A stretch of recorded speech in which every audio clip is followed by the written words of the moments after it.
No need na pumunta pa ng Korea para maging glass skin. Samahan niyo ko today magpa-vulcanize na mukha dito sa Japan. Kapag pala trentahin ka na, ngayon mo talaga maiintindihan bakit willing na gumastos ang mga tao para sa skincare.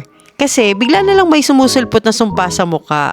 Eye bags, dull skin, kahit na complete ang tulog mo naman. Today, nandito kami malapit sa Kofu Station na isang Korean beauty clinic na nirecommend ko rin sa friend ko from Tokyo. Sinundo ko siya sa Kofu Station at kasama ko today si Cassie, isa sa mga pioneer online sellers dito sa Japan. I miss you, sis. Halos lahat ng products nila Korean products talaga, kaya very trusted pagdating sa skincare. Today, ang schedule ko is under eye collagen plus Rejuran treatment kasi napansin ko lately, parang malungkot na yung eyes ko lalo na kapag puyat. Alam mo yung kahit okay ka naman pero mukha kang stress sa life?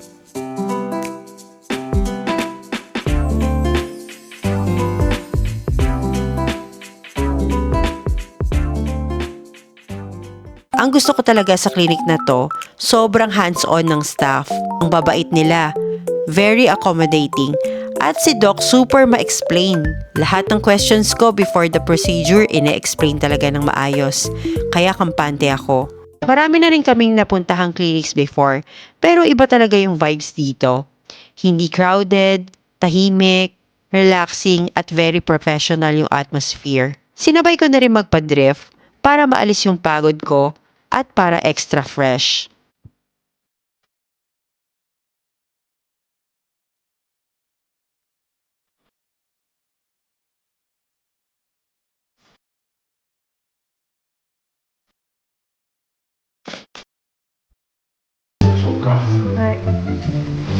Itay. 最初チョンするだけするだけとあとは一発だけ Honestly, masakit pa rin yung procedure. Hindi tayo nagpapanggap dito, pero compared last month, mas kaya na siya ngayon.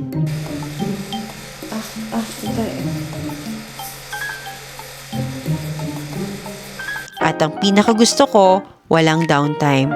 Unlike last month na almost 1 week din ako napula na parang tutusok yung mukha ko. Sabi nga nila, kapag trentahin na, skincare ang love language. Kaya sa mga interested sa Korean-style skincare and treatments dito sa Japan, check nyo yung JK Bio Clinic.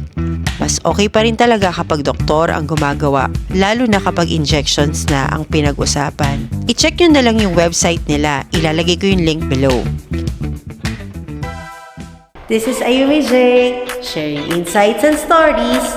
Let's explore more about Japan together. Allow me to reintroduce myself. My name is